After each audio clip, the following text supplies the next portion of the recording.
Bismillahirrahmanirrahim, and welcome to module 4. We are going to conclude this course of organization behavior. Here in the final module, we are going to talk about the organization as a system. For example, you're going to talk about how that structure will work in a particular system, how those processes will work. For example, the change process in the next week, we are going to talk, and similarly, the role of culture while we are creating such systems. So let's start with the first module, and in this part 1 of this module 4, we are going to talk about how to understand and apply the organization structure, and different organization structures have different examples. For example, if you are working in this farmhouse, you and your father are in a very simple form of structure, where and you may have two laborers as well. But as you grow like a Bank Muscat with 5,000 employees, it will be very difficult to go with that simple structure, and it will be very difficult for the organization to even to approve a leave for 5,000 application by a CEO. So that definitely they go for more decentralized and more formal structures, and sometime we are going to introduce some matrix type of structures where they are more complex. So let's take the example how this organization behaviors change while we are engaging some type of the structures in this regard. So let's go with our first definition, that is the formal definition, that the organization structure is a system that outlines how certain activities are directed in order to organizational goals. So what are those activities? For example, your one activity could be your sales of the grocery. The other activity could be, for example, financing the purchase or warehouse. So these activities are actually particular departments over there, and accordingly you create the structure for that to achieve the organization goals. Definitely the organization goal is to achieve the profit and to grow with the time, but if you see these operational efficiencies are not there with respect of the organization structure, then it will be more difficult for you. Let's go further. The organization structure also determines how information flow between the 2 levels or 3 levels or 4 levels depending on the organization. For example, I could be the cashier, then I will be reporting to assistant manager, and assistant manager might be reporting to branch manager, and branch manager of the Bank Muscat might be reporting to CEO, and CEO might be reporting to board of directors. So the you see how this information will flow from the cashier. For example, I deposit some account, and or I open some account or deposit some money in this regard, so I have to report to further, and ultimately you see the manager will report the sales of the sales or growth or number of bank accounts in a particular branch, and CEO will report the overall growth of the bank to the board of directors. So this is the way the information will flow from one form to another. So the key example is your centralized structure, where you can see that the structures normally work with the more control form of the organization, where the organization grow with the time.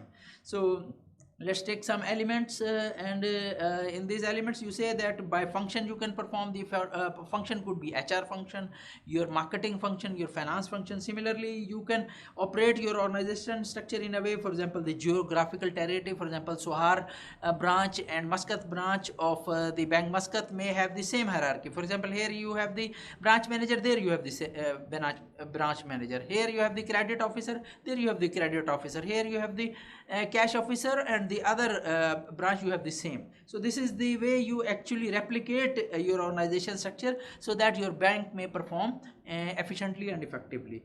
The other are, for example, the customer types. If you see within the bank, it is more complex. For example, if you see the corporate clients who are, for example, Sohar University or Sohar Aluminium is going to apply for the loan, or you as an individual Omani are going to apply for a loan, then you have the 2 different officers for the same loaning purpose. So this is the way you deal or classify your structures with respect to customers in this regard. If you go further for the chain of command, it has some other important concepts. For example, authority, unity of command, and 2 complementary concepts. These are very important. For example, authority is for example, what I am authorized to do. For example, as a branch manager, I am authorized to approve the leave. As a branch manager, I am authorized to open the bank account.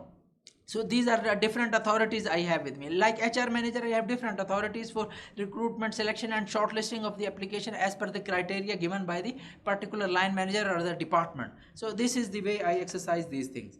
So I go with the elements of an organizations. I go with the elements of the organization, there are, for example, centralized refers to the degree to which the decision making is centralized at a single point in the organization.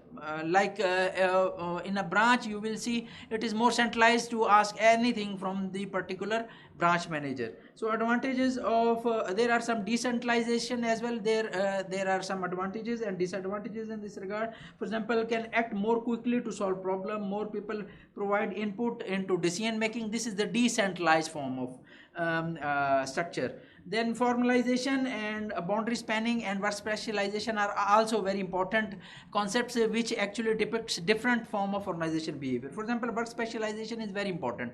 You divide the work into project managers or IT managers or finance managers. They are very much specialized in this. If you will not care about this, then at the end of the day you will see that they are not satisfied with the job. They will like to quit their job and they will be burnout and there will be lot of conflict in the organization. So this is the way you actually understand why work specialization and boundary spanning is really important. Occurs when individuals from relationship with the people outside their formal assigned groups. For example, a temporary project management team, normally you are reporting to your civil engineering department, but if you are going to give a bid for your Sohar to Muscat highway construction project, then you are going to report to your project manager as at the same time your head of the department for the civil engineering department.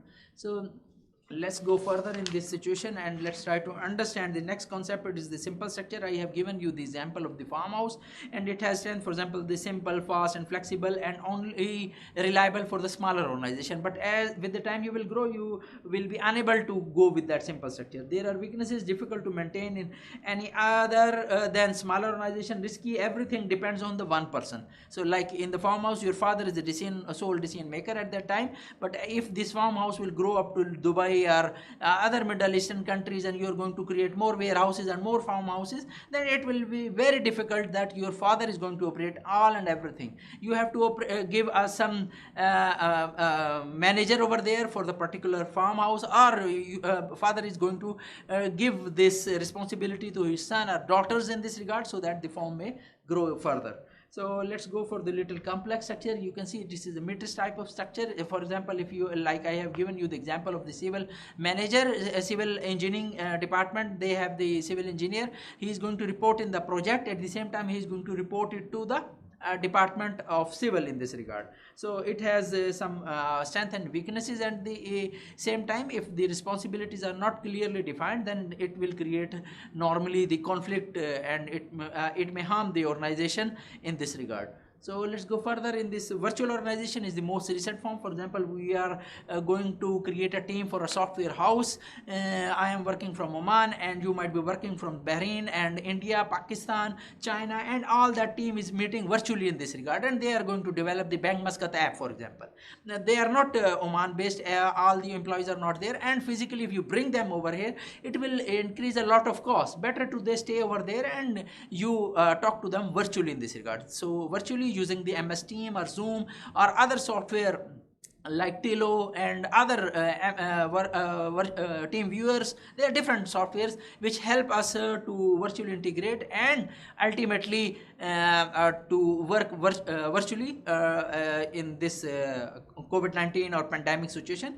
This is very current form. Then we have the team structure, like team. I have demonstrated it with your project management team like this. So let's go further. You can see this example of the Bank Muscat. Actually, if you see, it was looking very simple if you see the just branch only, but here you can see the board of directors are there. Then you can see there are 3 chief officers are over there. For example, chief risk officer, chief internal audit officer, and compliance. They are directly reporting to board. Then you see there small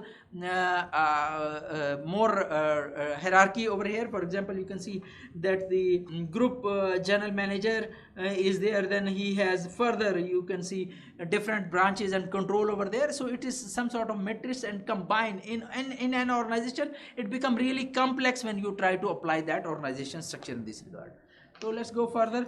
And let's see what we are going to learn from this organization structure further. So we have the mechanistic and organic form. This is a theoretical perspective of the same organization structure, for example simple, complex, and matrix. Then you can see the mechanistic organization is more like a centralized form, highly specialized, rigid departmentalizations are there, departments are there, clear chain of command is there, a narrow span of control is there in the mechanistic structure. Then high formalization is over there. But for the organic, that is for the more creative teams, like you are going to be more creative organization, then you need the cross functional teams, then you need a wide span of control, decentralization, and low formalization in this regard. So depending on your organizational type and objectives and strategy, you create particular type of organization structure to get more efficiency out of it from the people. So you have to link your strategy with the structure at the same time. For example, if you have the innovation strategy, like I have given you, you need a creative software house team. You should be thinking creatively. Your construction team who is thinking out of the box. Some team might be constructing building, the other might be constructing the roads and other infrastructure. They need little more creativity and less formalization. So then organic structure is, and similarly if you have the cost minimization objective, then you go for the mechanistic structure, and there are definitely some limitations for the Bose structure in this regard. So let's conclude this lecture by saying that we have that comprehensive model for the managers who are going to apply this. For example, if you see this mechanistic and organic structure, or for example you centralized or decentralized structure in this regard, then you see strategy, size, technology, environment, and institution. They will predict which structure is suitable to them. Once that suitable structure is within that organization, then finally you are going to have the organization performance and satisfaction among the employees in this regard. So however, there are some moderating role which you can see, the cultural norms, the way the culture, the people behave, their values, their languages, that will intervene and moderate this. That's all for this lecture. Thank you. Assalamu alaikum warahmatullahi wabarakatuh.